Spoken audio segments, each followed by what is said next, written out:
હવામાન વિભાગની આગાહી ગુજરાતમાં ગાજવીજ સાથે વરસશે વરસાદ 2 દિવસ આ વિસ્તારોમાં ભૂક્કા બોલાવશે। રાજ્યમાં વિધિવત ચોમાસું બેસી ગયું છે ત્યારે ગત 24 કલાકમાં રાજ્યના અલગ કુલ 122 તાલુકામાં મેઘરાજાની સવારીનું આગમન થયું છે, જેમાં સૌથી વધુ 4 ઇંચ જેટલો વરસાદ જૂનાગઢના વિસાવદરમાં નોંધાયો છે।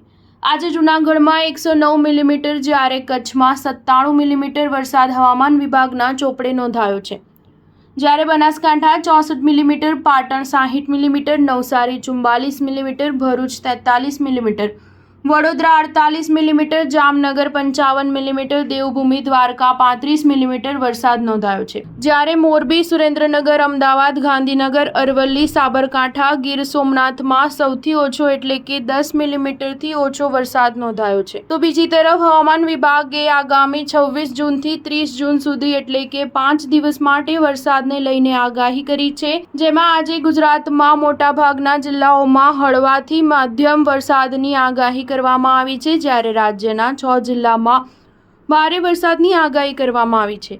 પંચમહાલ અને વડોદરામાં અતિ ભારે વરસાદની આગાહી સાથે આ બંને જિલ્લાઓમાં ઓરેન્જ એલર્ટ જાહેર કરવામાં આવ્યું છે।